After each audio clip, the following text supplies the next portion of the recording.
반갑습니다. 어떻게 정신공양 많이 하셨습니까? 예. 오전에 이어서 오후에는 도솔 궁중 개참품 이 부분을 함께 보도록 하겠습니다. 오전에 도솔 천왕이 24가지로 거룩하게 10회양 법문을 할 수 있는 준비를 잘 하셨기 때문에 부처님께서 도솔천궁으로 들어가셨고, 그래서 공양을 올리고 또 무량한 공덕을 증장시킬 수 있는 그런 인연이 만들어졌고요.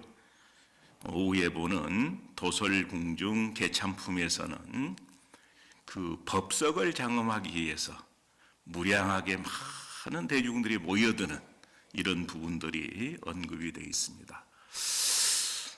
오전에 장엄에 대한 얘기를 많이 했습니다마는 그 어떤 장엄보다 중요한 장엄이 이 법회에 함께하는 대중들이 아닐까 이렇게 생각이 듭니다.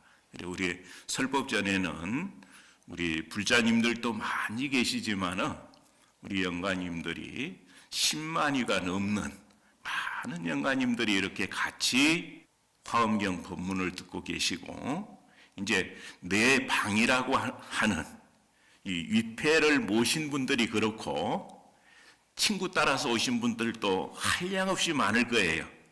이런 많은 분들이 함께 이 법문을 듣고 지금까지 나의 생각이 조금 부족했구나 이렇게 또 이제 보완하기도 하고 고치기도 하고, 이런 아주 중요한 장소가 바로 설법전이다 이렇게 생각을 합니다.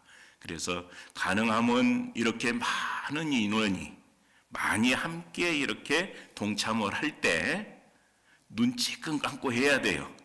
고민하지 말고. 그래서 가능하면 같이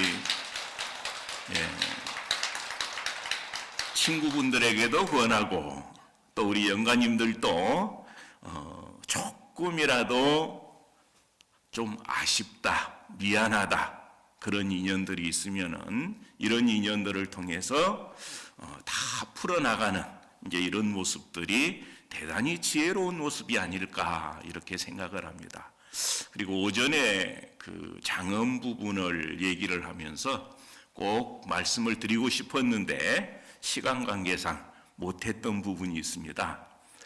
우리 통도사 오시면은 그 어떤 절보다 도량이 깨끗하죠. 넘치지도 않고 부족하지도 않게 이렇게 깨끗한 도량이 유지되려면 누가 예를 써서 그렇죠? 우리 이제 총무소 소임자 스님들 그리고 특히 강원의 학인 스님들이 매일 비지를 하고 울력을 해서 그래서 유지되는 겁니다. 그래서 애쓰신 분들 박수 한번 부탁을 드리겠습니다. 이런 여러 가지 인연들이 겹쳐가지고 오늘 이렇게 화엄살림법회 16일차가 원만하게 진행이 된다. 그리고 이번 한 달 동안에 잘 회양이 돼서 많은 분들의 안심 임명차가 될 것이다. 이런 확신을 합니다. 그러면 이제 그 경문을 한번 보도록 하겠습니다.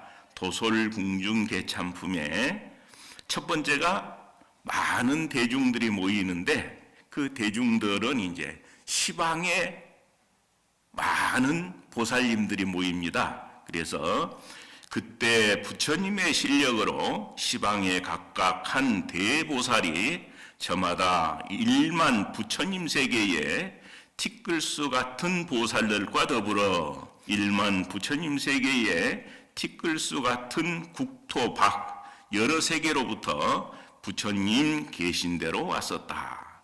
근데 이제 그 보살님들이 대표적으로 어떤 분이냐 하면은 그 이름은 금강당 보살, 경고당 보살, 용맹당 보살, 광명당 보살, 지당보살, 보당보살, 정진당보살, 이구당보살, 성숙당보살, 법당보살이었다.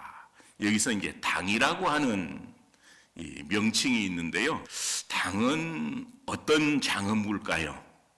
보통 이제 우리가 이은을 할 때는 용머리를 조각을 해서 쓰기도 하고, 그걸 이제 용두당 이렇게 얘기를 합니다. 그리고 봉황을 조각을 해서 장엄을 하기도 하고, 그건 이제 봉황당이고요. 그리고 이제 그 연꽃을 새겨서 하는 건 연화당. 그리고 이제 별을 또 새긴 장엄물이 있는데, 그건 이제 성숙당. 뭐 이제 이런 식으로 해서 이 세상에 오래도록 유지되는 것들, 그리고 상스러운 것들, 이런 것들이 상징하는 그러한 의미를 우리가 되새기기 위해서 당이라고 하는 그런 장엄물들을 씁니다. 건당이라고 할 때 이 당자를 또 씁니다. 깃대당자.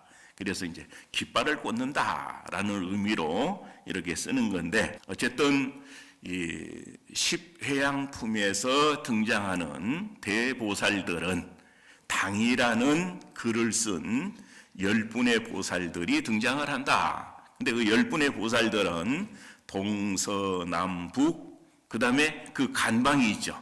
사유, 그 다음에 상방, 하방, 이렇게 10방위에서 중심이 되는 그런 보살님들이 쭉 모여든다. 근데 이제 그 보살님들이 원래 법석에 이렇게 오시기 전에 사셨던 곳은 어디냐 하게 되면은, 그들이 떠나온 세계는 묘보세계, 묘락세계, 묘은세계, 묘금세계, 묘만이세계, 묘금강세계, 묘파두마세계, 묘우발라세계, 묘전단세계, 묘향세계이다. 그리고 그 세계에서 수행하고 있는 또 부처님은 어떤 분이냐 하게 되면은, 각각 부처님 계신 데서 법명을 닦았으니 이른바 무진당불, 풍당불, 해탈당불, 위당불, 명당불, 상당불, 최승당불, 자제당불, 법당불, 관찰당불이었다. 이제 이런 곳에서 많은 보살님들이 오셨는데, 이 보살님들이 오셔가지고 각자가 자기가 앉을 자리를 바로 마련을 합니다. 그래서 그 보살들이 부처님 계신 데 이르러서는 부처님의 발에 정례하고, 부처님의 실력으로 묘보장 사자자를 변화하여 만들었으니 보배 그물로 두루 덮어 사면에 가득하였으며, 모든 보살 대중이 제각각 온 곳을 따라 사자자 위에 결가보자 하였다. 그래서 이제 우리가 정말 좋은 법석에 함께 하고 싶어도 이렇게 내가 같이 할 수 있는 역량이 안 되면 못하겠죠.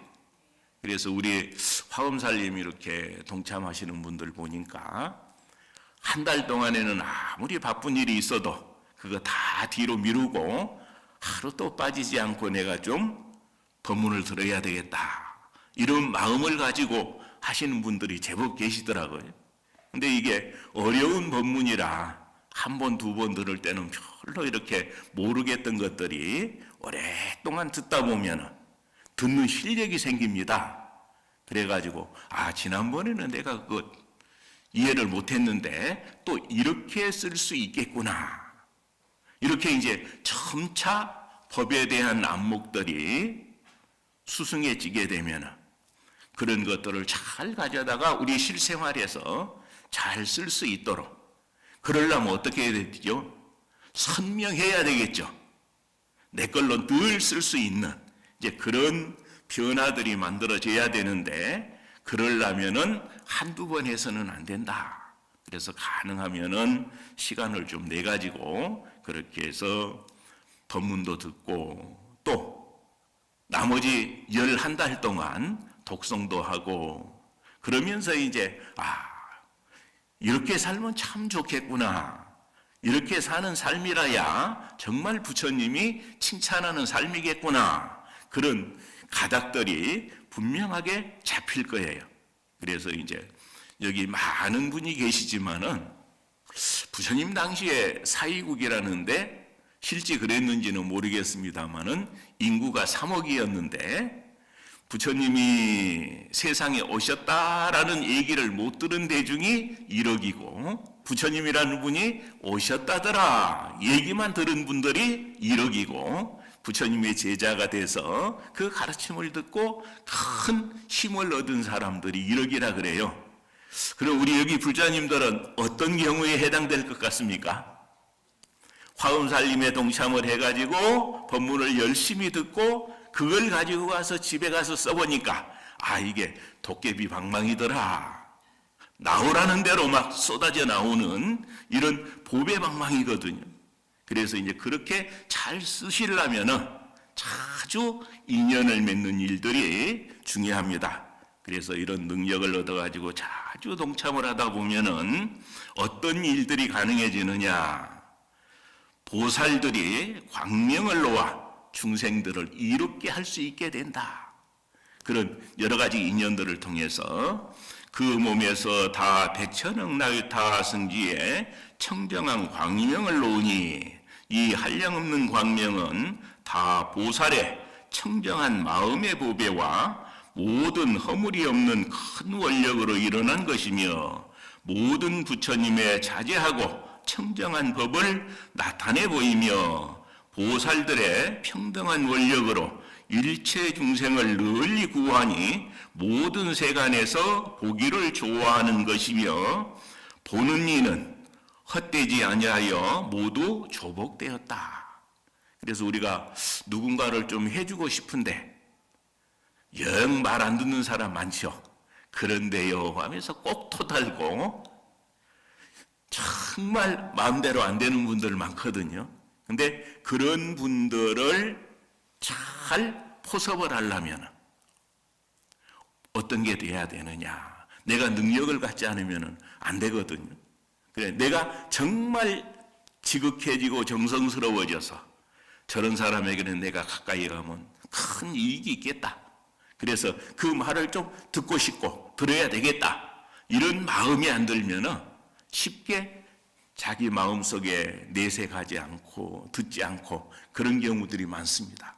그래서 보통 이제 그런 일을 잘하는 방법으로 얘기하는 게 사섭법이죠. 이제 사섭이라는 것은 손수 옆에 한문을 보면은 귀자가 3개 있는 글자거든요. 손으로 인연되는 사람의 기도를 자꾸 끌어당겨가지고 야 이렇게 살자. 이게 정말 좋은 일이야 라고 설득을 해야 되는데 그 설득을 하는 방법이 크게 4가지다. 그래서 이제 보시섭, 애어섭, 이행섭, 동사섭 이 4가지 방법을 가지고 오랫동안 공을 들이게 되면은 가능해지는 일들이 있는데 그렇지 않고 그냥 날로 먹으려고 하게 되면은 잘 안 되는 경우들이 많은 것 같아요. 그래서 어쨌든 이렇게 많은 사람들을 이롭게 하는 게 남만 이롭게 하는 게 아니고 나를 더 이롭게 하는 일이기 때문에 그런 일들을 열심히 하는 게 보살이고 이 법석에 동참한 모든 보살님들은 그게 최적화되어 있는 분들이다.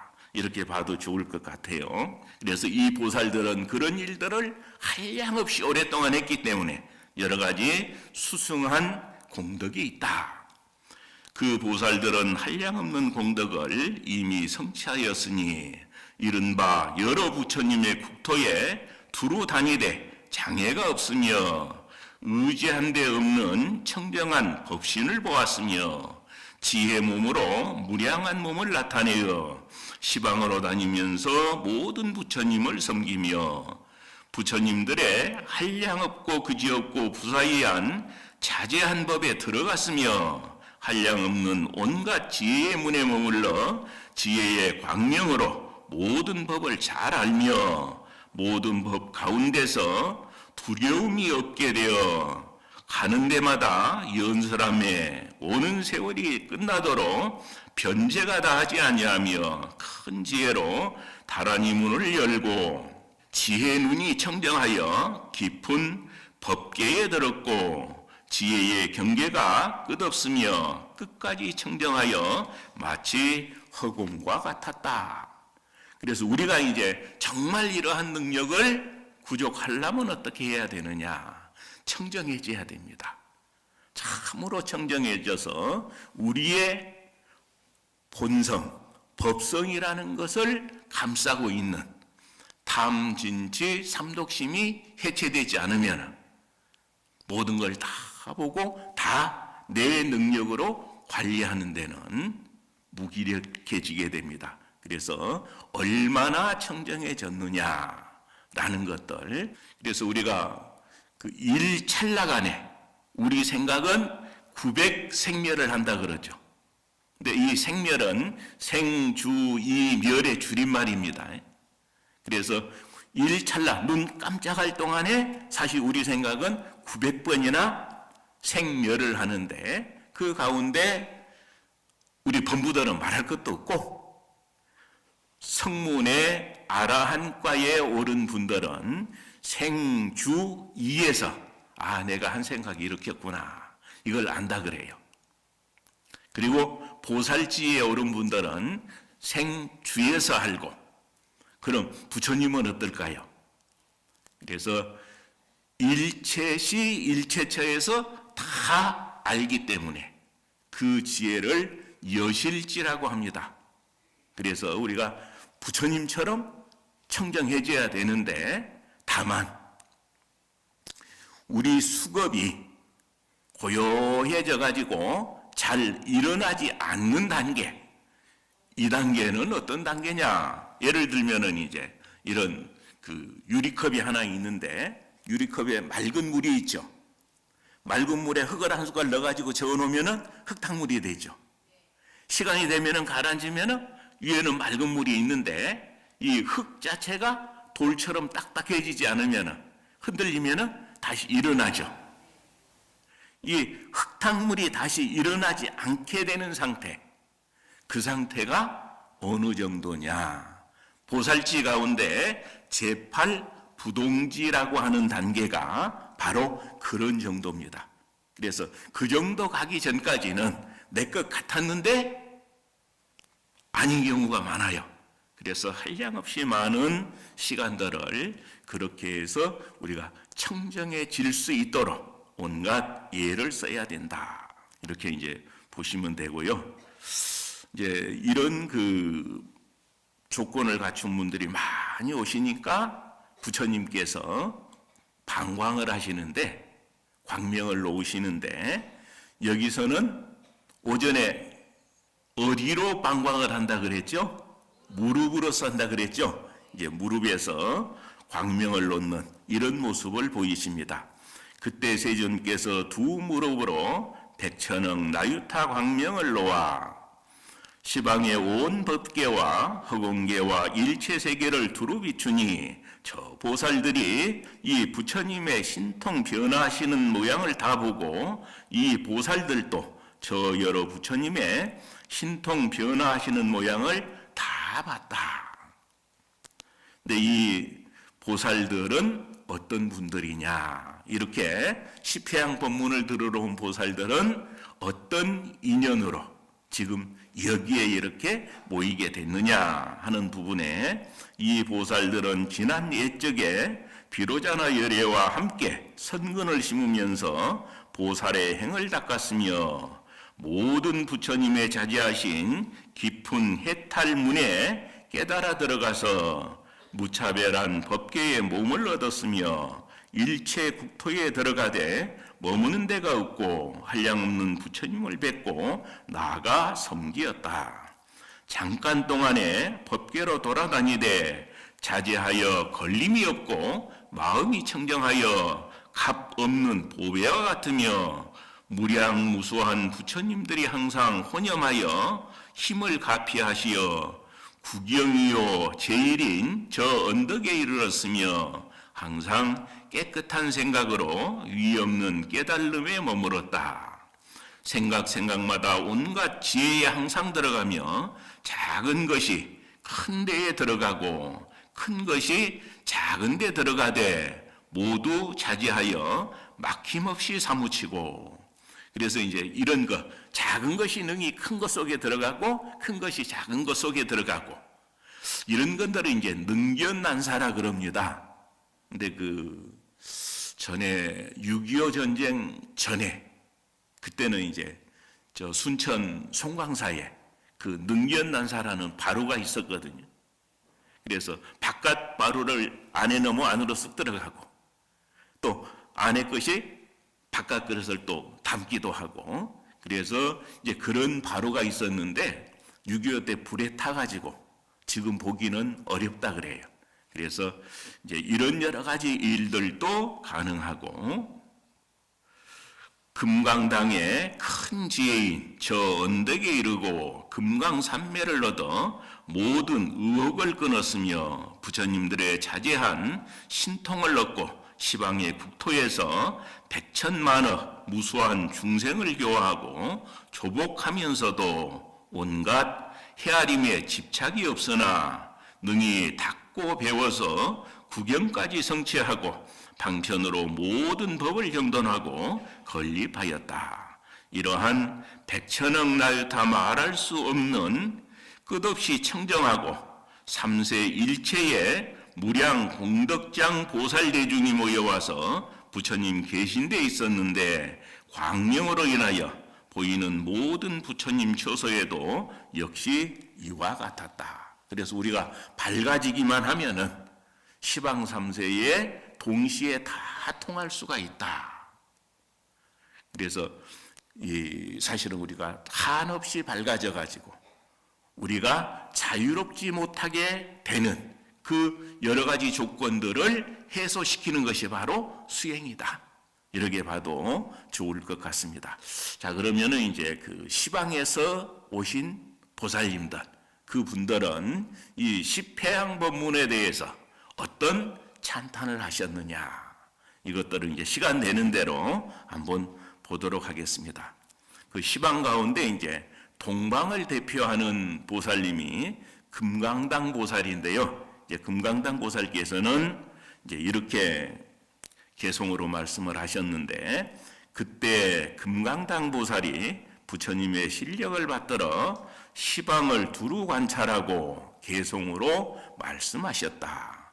열애는 세상에 나지도 않고 열반도 없지만은 본래의 큰 원력으로 자제한 법 나타내시네. 근데 잘 이해가 안 가죠? 서가모니 부처님께서 이 세상에 분명히 시달태자로 태어나셨고 출가하여 6년 동안 고행을 하셨고 49년 동안 법문을 하셨고, 그럼 그거 뭐냐? 이런 생각이 들죠. 그래서 이제 그 부분들을 법신의 입장에서 보는 것하고 화신, 보신의 입장에서 보는 것하고 다르다. 그래서 여기서는 이제 법신의 입장에서 그런 거예요.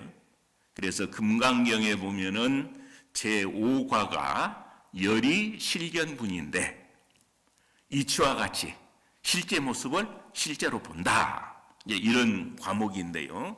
거기 보면 예장 종경 스님이 이런 개송을 그 내용에 지으셨거든요. 보화비진 요망연이요 법신 청정 광무변이라 천강 유수 청강월하고 만리문 만리천한다. 이게 이제 보신과 화신은 이 부처님의 몸이 세 가지가 있죠. 법신불이 있고 보신불이 있고 화신불이 있는데, 그 보신과 화신은 비진, 참되지 않아서 망령된 인연을 가져한 것이다. 보화비진 요망연. 그런데 거기에 비해서 법신 청정광무변이라, 법신은 청정에서 광대무변한 곳에 아니 계신 곳이 없다. 생멸도 없고. 그래서 그 법신은 천강유수 청강을 하고 하늘에 떠 있는 해가, 달이 법신이라면은 물 있는 곳마다 그 법신의 모습이 물 위에 그대로 비치죠. 그래서 이제 보신의 모습으로 비치기도 하고 화신의 모습으로 비치기도 하고, 그래서 천강유수 천강월하고 만리문 만리천이라, 만리 하늘에 만약에 구름이 없다면 늘 맑은 하늘이다. 그래서 법신의 당체는 바로 그렇다. 근데 우리 이제 서가모니 부처님은 화신열애로 이 땅에 오셨죠. 이 시대에 제도된 중생이 있어서 화신열애로 오셨기 때문에 생멸이 있는 모습을 보이셨는데, 그런데 법신은 오신 적도 없고 가신 적도 없더라. 그래서 우리가 지극해지기만 하면, 청정해지기만 하면 법신 당체를 늘 함께 하면서 살 수 있기 때문에 우리는 늘 말법 시대가 아닌 정법 시대로 살 수 있는 거다. 이러한 이치를 늘 염두에 두고 살 수 있어야 된다. 그래서 우리는 말법 시대에 복 없는 중생이기 때문에 안 된다가 아니고, 우리는 법신을 의지해서 늘 최상의 선택을 하고 최고의 결과들을 만들어내고 이렇게 할 수 있는 모든 조건들을 가지고 있다. 이런 마음으로 이제 가능하면 불교를 활용을 하셨으면 좋겠다라는 그런 말씀을 드립니다. 이 법은 헤아릴 수 없고 마음으로 요량도 못하니 지혜로 저 언덕에 이르러야 부처님의 경계 보게 되리라. 그래서 이제 부처님의 상호 가운데는 무견정상상이라는 게 있습니다. 그래서 깨닫지 못한 사람이 부처님의 정수리를 보려고 하면은 마침내 볼 수가 없다.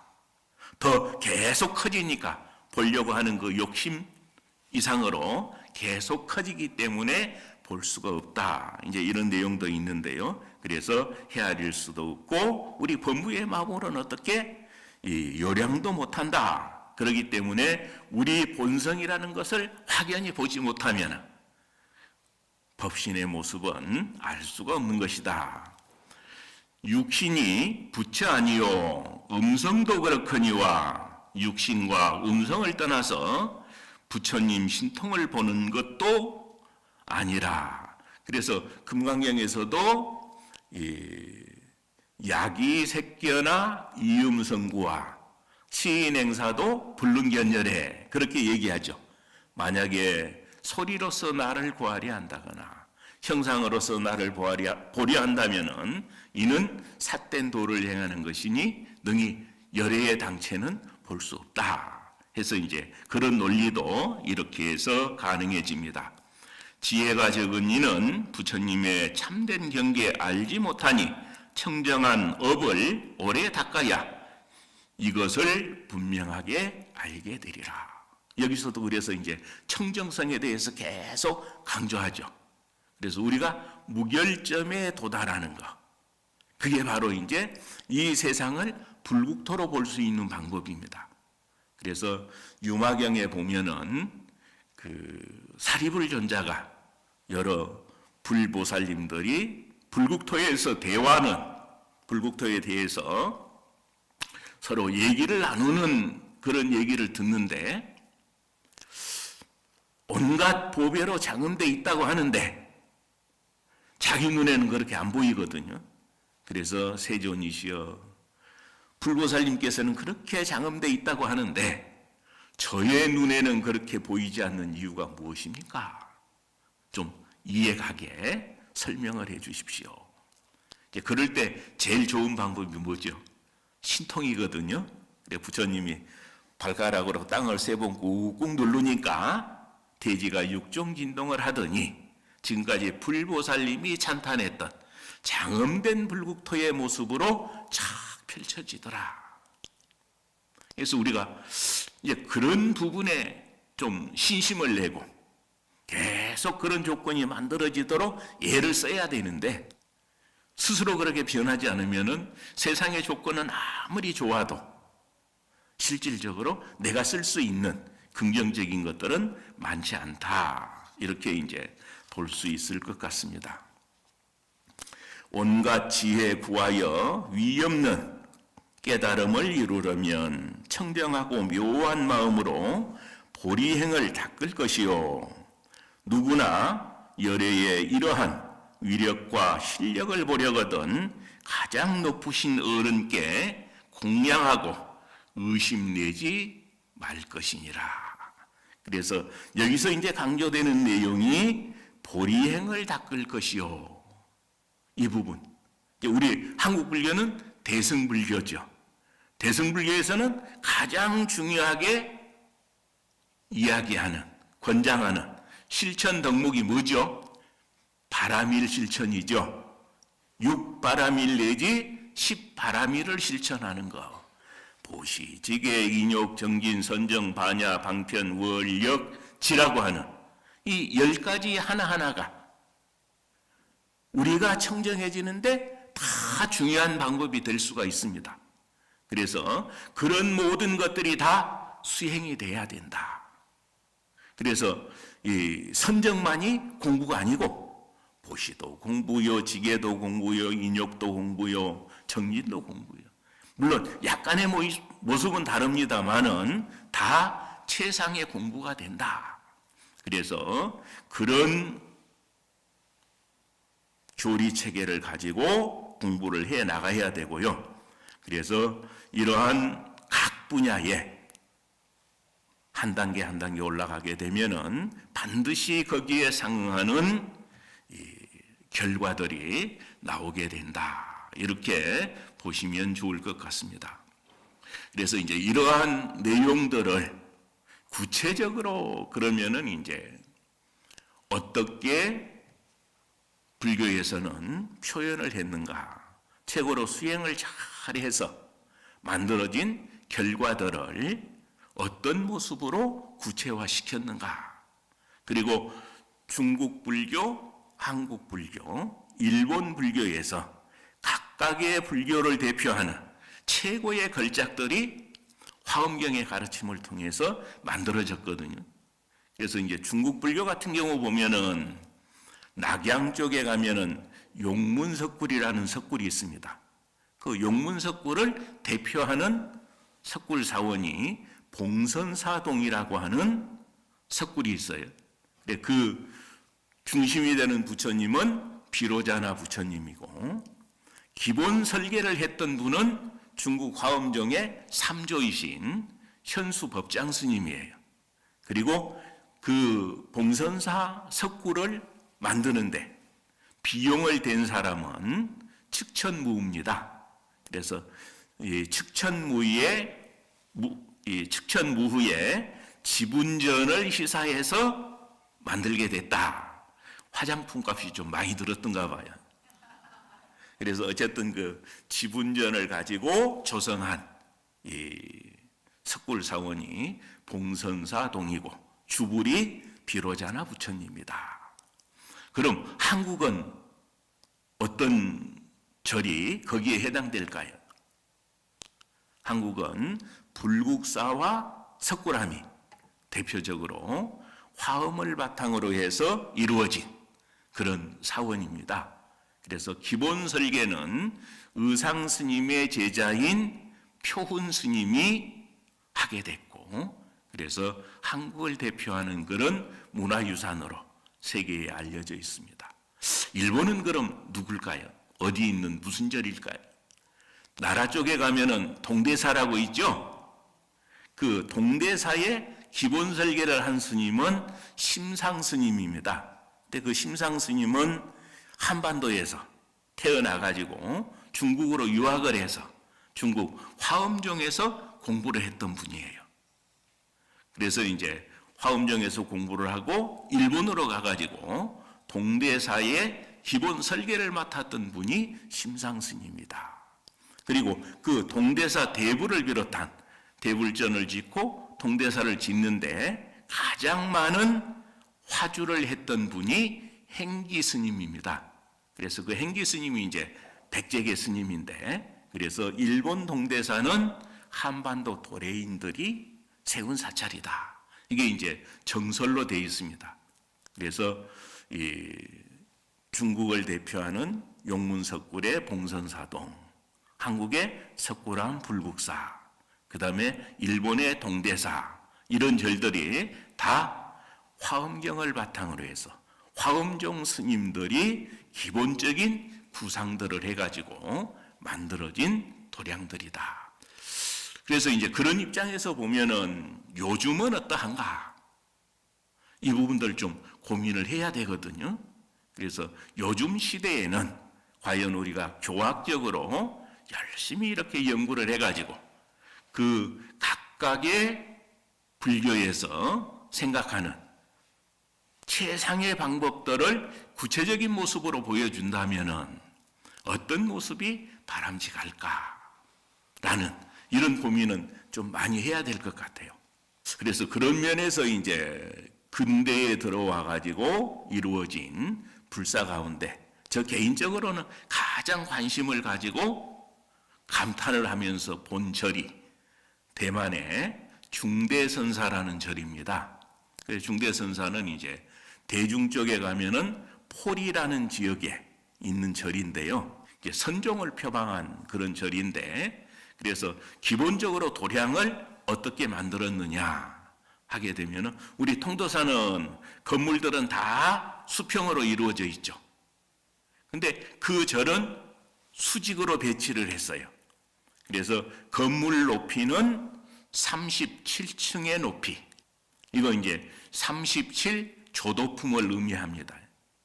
중대선사에서 이제 중요시한 이제 이런 내용들은 하나하나 이제 다, 그래서 그 맨 법당은 위에 법당이 법신부를 모신 법당, 중간은 보신부를 모신 법당, 아래는 화신부를 모신 법당, 그리고 자기가 선종이니까 맨 위에 선방은 꼭대기에 이렇게 배치를 하고, 그리고 이제 그 기본적인 건물의 모습은 앉아서 자선하는 모습을 이렇게 이미지화 시켜서 법당을 지었는데 정말 잘 지었어요. 그래서 이제 사실은 그 불광산사 같은 경우에 중대선사가 낙성식을 하고 나서 우리가 더 한번 잘 만들어 보자 해가지고 이제 지었던 이 불사가 과거에 불광사 뒤쪽 공간에 불타기념관이라고 하는 걸 집니다. 그래서 이제 그 불타기념관을 많은 고민을 해서 지었는데, 개인적으로는 이제 중대선사에 미치지는 못하는 거 아닌가라는 생각을 했고요. 근데 지난번에 그 가을에 그 서안 쪽에 가면은 법문사라고 하는 절이 있는데요. 거기서 이제 이 부처님 살이라든지 지궁에서 많은 유물이 나와가지고 새로 이렇게 이제 절을 지었는데, 그 대만의 불타기념관하고 거의 비슷한 모습으로 설계를 했더라고요. 그래서 대만의 불타기념관하고 너무 유사한 것 같다. 그럴 만한 이유가 있느냐 물어보니까 대만 분들이 설계를 했대요. 그래서 이제 다 그런 건물들이 실질적으로 이제 교리에 대해서 고민들을 많이 하고 이제 그런 내용들을 구체적으로 표현한 경우다. 이렇게 이제 볼 수 있을 것 같아요. 그래서 사실은 이 화엄경이라고 하는 경전 자체가 우리가 수행을 하는데도 대단히 잘 쓸 수 있는 경전이지만 우리 인류사적으로 봤을 때 문화의 질을 아주 높일 수 있는 굉장히 중요한 역할을 할 수 있는 것들이 바로 이런 경전들이다. 그래서 우리 불자님들도 그런 부분들을 앞으로 이 화엄경을 깊이 있게 이렇게 보시면서는 꼭 이런 내용을 가람배치에 이용을 한다면 어떻게 할 것인가. 또 아주 확대를 해가지고 기와 한 장까지도 이런 이치들을 표현을 해서 설명거리로 만든다면 어떤 모습으로 하면 좋겠는가 라는 이제 이런 부분까지 우리가 좀 심도 있게 연구가 되고 공부가 되고 그래서 구체적으로 표현할 수 있으면 이 경전을 통해서 경전의 가르침을 통해서 우리가 우리 인생은 이렇게 살면 좋겠구나 라고 생각하는 그러한 여러 가지 일들을 많이 만들어낼 수 있을 것이라고 이렇게 생각을 합니다. 자, 이러한 여러 가지 일들은 우리가 어떻게 이미지화 시키느냐, 이 경전의 가르침을. 그래서 뚜렷이 만들어져야 되고요. 뚜렷이 만들어진 것들을 그냥 생각만 하는 것하고 내가 직접 한번 온갖 정성을 다해서 땀 흘려서 땅도 파보고 흙도 파보고 조각도 해보고 돈 필요하면 화주도 해보고 이런 여러 가지 방법들을 함께 동참하면서 그 느낌을 공유하는 것, 이게 더 좋을까요? 그림만 그려보고 그냥 생각만 해보고 하는 게 좋을까요? 그래서 가능하면은 그런 긍정적인 변화들이 있는 곳이 있다면은 상당히 많은 분들이 뭔가 힘들어서 불사한다면은 피하는 경우가 많은 것 같아요. 불사 끝나면 편하게 다니지 뭐. 근데 그러면 발전 없습니다. 어렵게 할 때 내가 꼭 다 이해할 필요 없거든요. 가서 설거지라도 해주고 불이라도 떼주고 그렇게 하면서 옛날에 이런 모습이 이렇게도 변하고 있구나. 그러면서 터득된 것들이 정말 많거든요. 그래서 우리가 이 경전을 공부하시고 수행을 하시는 분들이 반드시 거기까지 한번 더 나아가서 스스로 그런 인연들을 꼭 가져왔으면 좋겠다. 이런 말씀을 드리고 오늘 저 오후 본문을 마칠까 합니다. 성불하십시오.